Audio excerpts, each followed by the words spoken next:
है कि तुझसे नहीं होगा।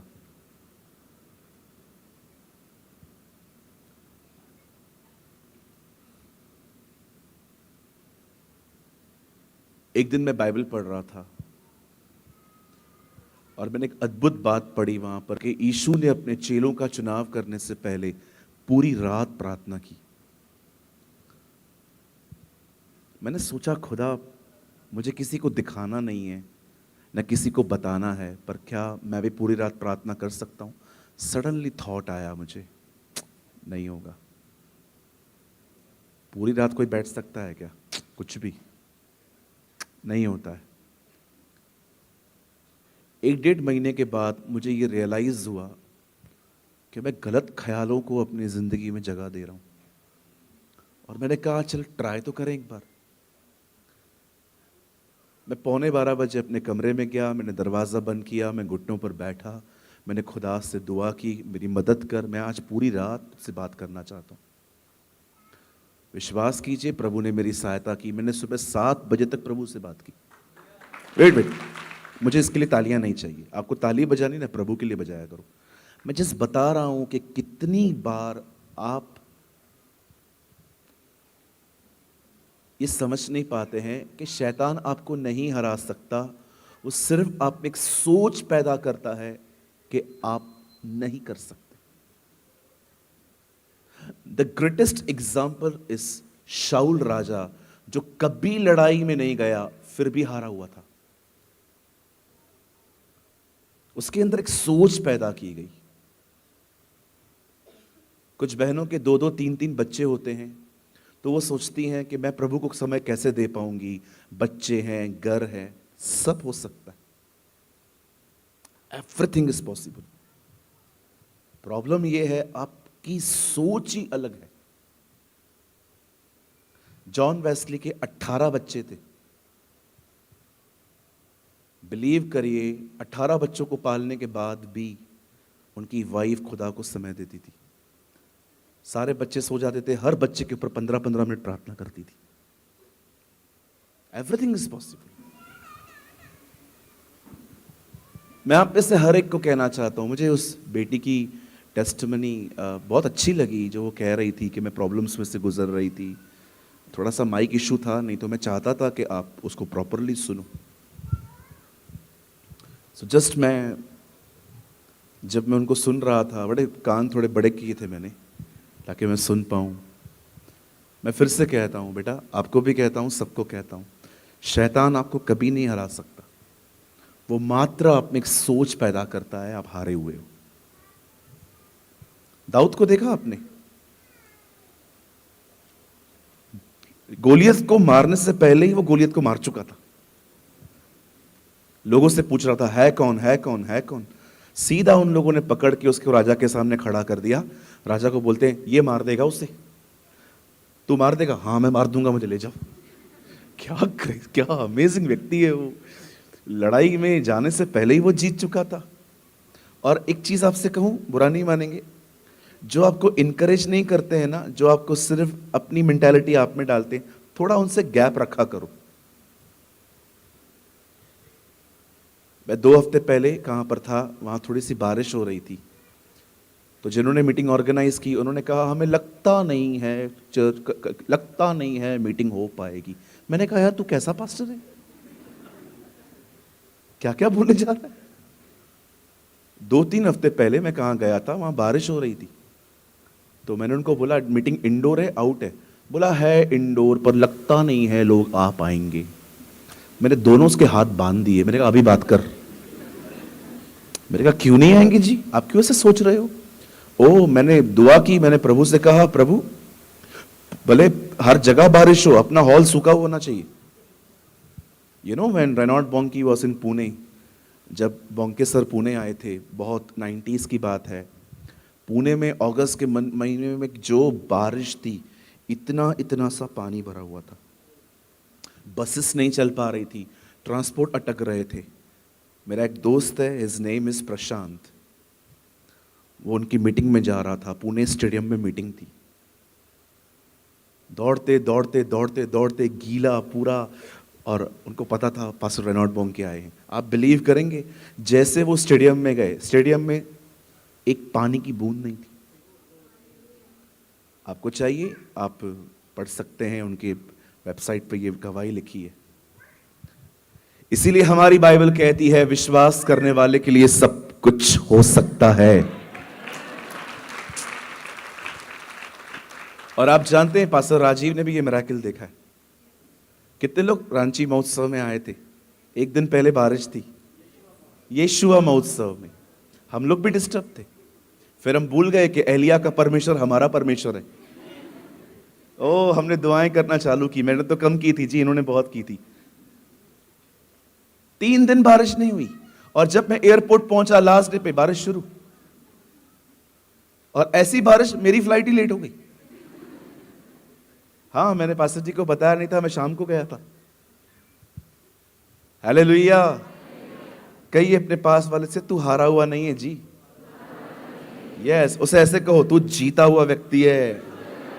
यस, आमेन, हालेलुया। चलिए हम स्टार्ट करते हैं। मैं आपको आज का प्रोग्राम बता देता हूं। मैं अभी स्टार्ट कर रहा हूं। मैं 12 बजे पहला सेशन खत्म कर दूंगा। उसके बाद 15 मिनट की ब्रेक के बाद हम फिर से शुरू करेंगे। 1 घंटे का संदेश होगा 1:15 तक। 1:15 बजे मैं आप थोड़ा मिलके फिर मैं चला जाऊंगा। फिर हम शाम को और उत्तम खाएंगे। आमीन। आप सब तैयार हैं? आइए मेरे सामने, आइए सामने देखिए।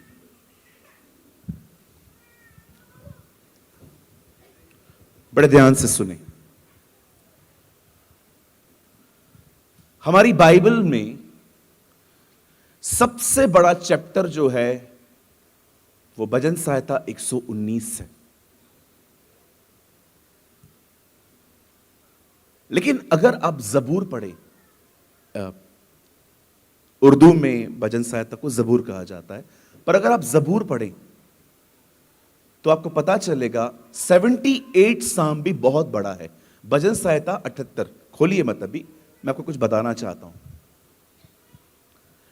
जब आप साम 78 को पढ़ेंगे तो आपको इजराइलियों के मिस्र से कनान जाने का वर्णन मिलेगा, एक्सप्लेनेशन मिलेगी। और ये इस अध्याय में उनकी बहुत सारी ऐसी गलतियां लिखी हैं जो मूसा ने उन 5 किताबों में नहीं लिखी हैं, दाऊद ने भजन संहिता में लिखी हैं। लिखा है वो ढीठ थे, ढीठ का मतलब जिद्दी। लिखा है वो विश्वासघाती थे, प्रभु को कहते थे पर विश्वास करते नहीं थे। बहुत सारे उनके गुनाहों का जिक्र है।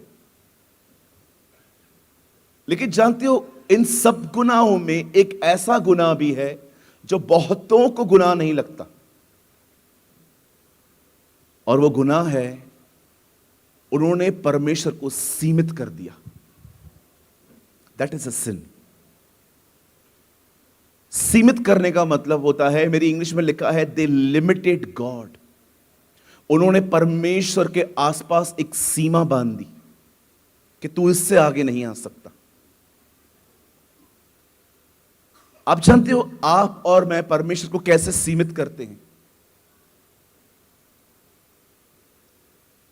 जब आप परमेश्वर के वचन को छोड़ के जब आप प्रॉब्लम को मनन करते हैं ना, मेडिटेट करते हैं, आप अपने खुदा को छोटा और आप अपनी तकलीफ को बड़ा बनाते हैं।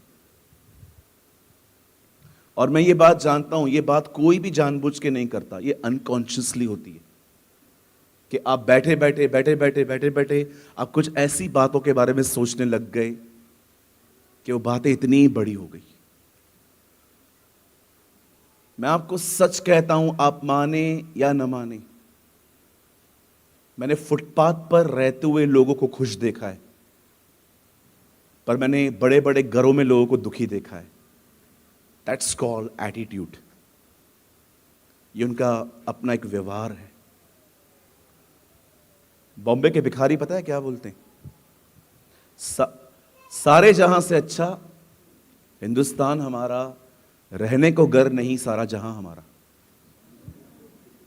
ये उनकी लाइन्स हैं। एक भिखारी ने मुझे कही थी, आप बड़े बड़े लोगों का इंटरव्यू लेते हो, मैंने एक बैगर को देखा, वो बहुत खुश था। मैंने कहा और भाई साहब कैसे हो, यीशु मसीह को जानते हो? स्टाइल में बोलता है, सारे जहां से अच्छा हिंदुस्तान हमारा, रहने को घर नहीं सारा जहां हमारा। मैंने कहा दैट्स अ एटीट्यूड। पर आप देखो कुछ लोग एयर कंडीशन घरों में भी खुश नहीं है। कोई प्रॉब्लम नहीं है अगर आपको उसको देखने का नजरिया नहीं पता। हमारा प्रॉब्लम यह है, हम सब चीजों को बड़ा बनाते हैं।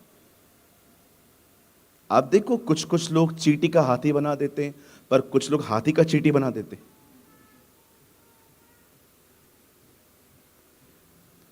मैं आपसे एक विनती करता हूं, अपने प्रॉब्लम की चर्चा है ना, अगर आपने दुआ में खुदा से कही है ना, उसके बाद आपको किसी से भी करने की जरूरत नहीं है। आपने देखा, मैं कई साल पहले जब यहां आया था, मेरे मेरे आंखों पे ग्लासेस होते थे। आप बिलीव कीजिए, मेरी बैग वहां पड़ी है, देखो वहां पर कुछ भी नहीं है, मैं लाता ही नहीं हूं। ब्रदर आपने सर्जरी करवाई होगी ना, कोई सर्जरी नहीं करवाई है, ड्रॉप्स तक नहीं डाले। मैंने एक दिन बाइबल के अंदर पढ़ा, जब मूसा 120 साल का था तो तेरे उसके खुदा के कलाम में लिखा था, न उसकी आंखें धुंधली पड़ी न उसका बल घटा। मैंने कहा प्रभु 120 साल का व्यक्ति चश्मा नहीं डालता और मैं 30 का चश्मा डाल के चलता हूं। मैंने अपनी आंखों के ऊपर हाथ रखा, मैंने यीशु के नाम से अपनी आंखों को चंगा होने की आज्ञा दी, लेकिन मैंने दूसरी बार देखा मैं अंधा ही था।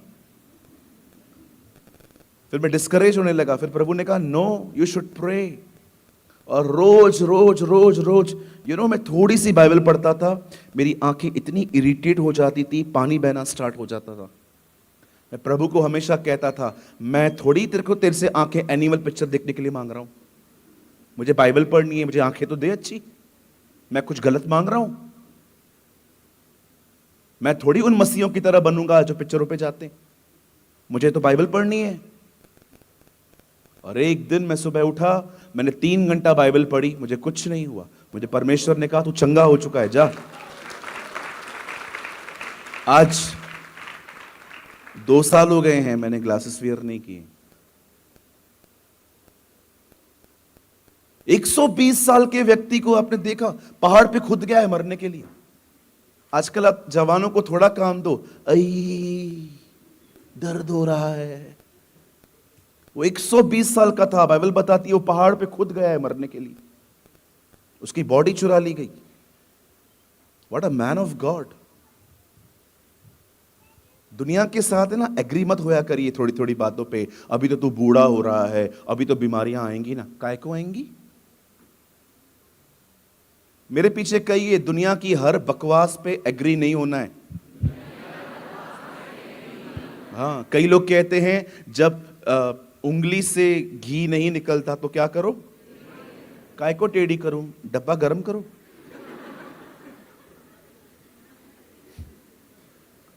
घी नहीं निकलता ना, टेढ़ा काय को करने का, काय को अपनी उंगली को तकलीफ दे रहे हो? सीधा तवे पे डब्बा रख दो। हर चीज के साथ सहमत नहीं होना है। ज्यादा नम्र मत बनो, दुनिया फायदा उठाएगी, कोई आपका फायदा नहीं उठा सकता। मुझे डर लगता है आप फायदा उठाते हो सबका, कोई आपका फायदा नहीं उठा सकता। आप इतने भोले नहीं हो कि कोई भी आपको बोलेगा मोबाइल दिया और दे दोगे आप। ये सिर्फ बकवास बातें हैं और कुछ भी नहीं है। कोई भी कुछ भी आके कहता है। मैंने आपको कल भी कहा था, मैं 4 लोगों को ढूंढ रहा हूं, अगर आप चाहें तो आप भी मेरी मदद कर सकते हैं उन्हें ढूंढने में। जो ये 4 लोग जो बचपन से मैं सुनता आया हूं, 4 लोग क्या कहेंगे? ये कौन है 4 लोग? कौन है? कौन मुझे बताइए। सूत्रों से पता चला, ये सूत्र होते कौन है?